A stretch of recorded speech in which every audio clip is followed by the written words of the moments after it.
If you're in a dark wood on a dark night and you don't know where you are and you've never been through this territory before, you may be well advised to hire as a guide the local mad, blind old man who can feel his way through the forest, because he can do something you can't.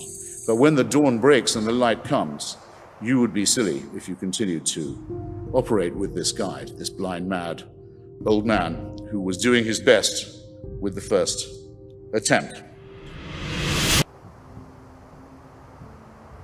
Religion was our first attempt to make sense of our surroundings. It was our first attempt at cosmology, for example, to make sense of what goes on in the heavens. It was our first attempt at what I care about the most, the study of literature and literary criticism. It gave us texts to deliberate and even to debate about, even if some of those texts were held to be the word of God and beyond review and beyond criticism, nonetheless the idea is introduced, and it had never been introduced before. It's our first attempt at healthcare, in one way. If you go to the shaman or the witch doctor, and you make the right propitiations, the right sacrifices, and you really believe in it, you do have a better chance of recovery. Everybody knows it's a medical fact. Morale is an ingredient in health, and it was our first attempt at that too. It was our first very bad attempt at human solidarity because it was tribe-based, but nonetheless it taught that there were virtues in sticking together. And it was our first attempt, I would say also, this is not an exhaustive list, at psychiatric care, at dealing with the terrible loneliness of the human condition, at what happens when the individual spirit looks out shivering into the enormous void of the cosmos and contemplates its own extinction and deals with the awful fear of death. This was the first attempt to apply any balm to that awful question. But, as Charles Darwin says of our own evident kinship with lower mammals and lower forms of life, we bear, as he puts it in The Origin of Species, we bear always the ineffaceable stamp of our lowly origin. I'll repeat it, the ineffaceable stamp of our lowly origin. Religion does the same thing. It quite clearly shows that it's the first, the most primitive, the most crude, and the most deluded attempt to make sense. It is the worst attempt, but partly because it was the first. So the credit can be divided in that way. And the worst thing it did was to offer us certainty, to say, these are truths that are unalterable, they're handed down from on high, we only have to learn God's will and how to obey it in order to free ourselves from these dilemmas. That's probably the worst advice of all.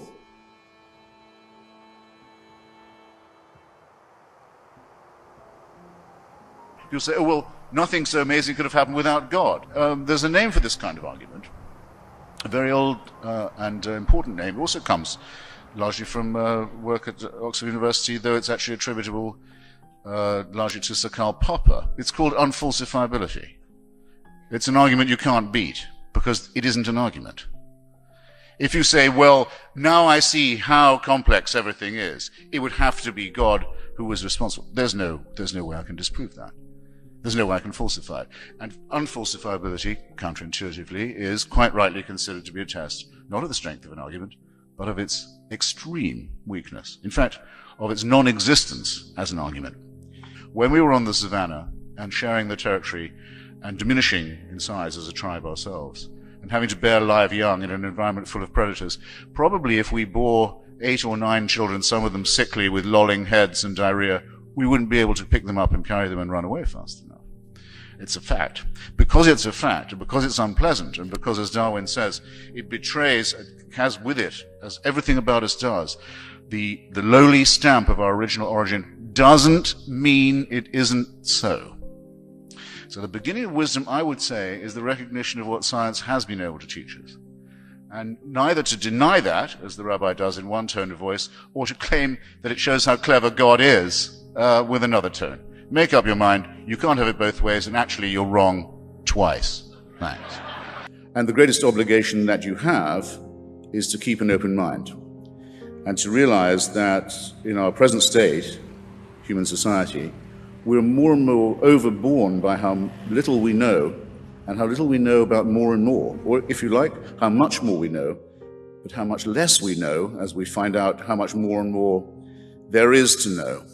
In these circumstances, which I believe to be undeniable, the only respectable intellectual position is one of doubt, skepticism, reservation, and free, and I'd stress free and unfettered inquiry. In that lies, as it has always lain, our only hope.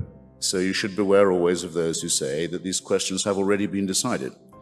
In particular, to those who tell you that they've been decided by revelation, that there are handed down commandments and precepts that predate, in a sense, ourselves, and that the answers are already available if only we could see them, and that the obligation upon ourselves to debate ethical and moral and historical and other questions is thereby dissolved. It seems to me that that is the one position, it's what I call the faith position, that has to be discarded first. Now, one consequence of its man-made character, and one way of demonstrating beyond very much doubt that it is man-made, is its proliferation. We have, I think, two choices here, either man-made God or God-made man. If it's the former, nothing much remains to be explained. If it's God-made man, it's very hard to see why there are so many religions and why they're constantly at war with one another.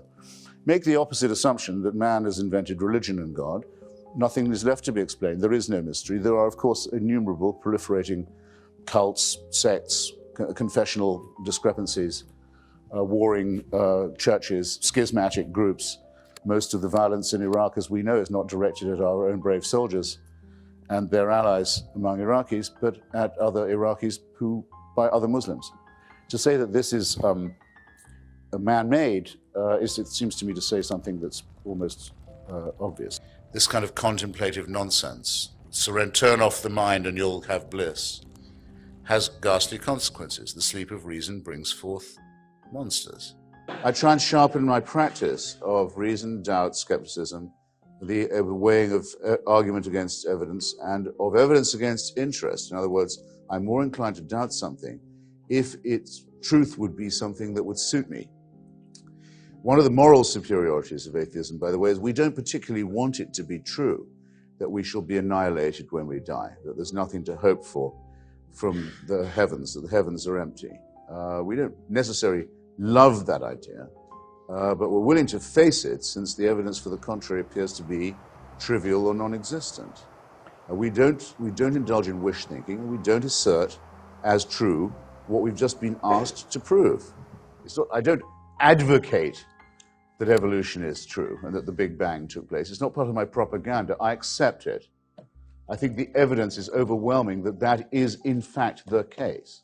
I don't dispute it because it might be nicer to think that instead of that, there was a God who was looking out for me. I can't make myself believe something because it might be convenient to do so. Now, how difficult is this to hoist in?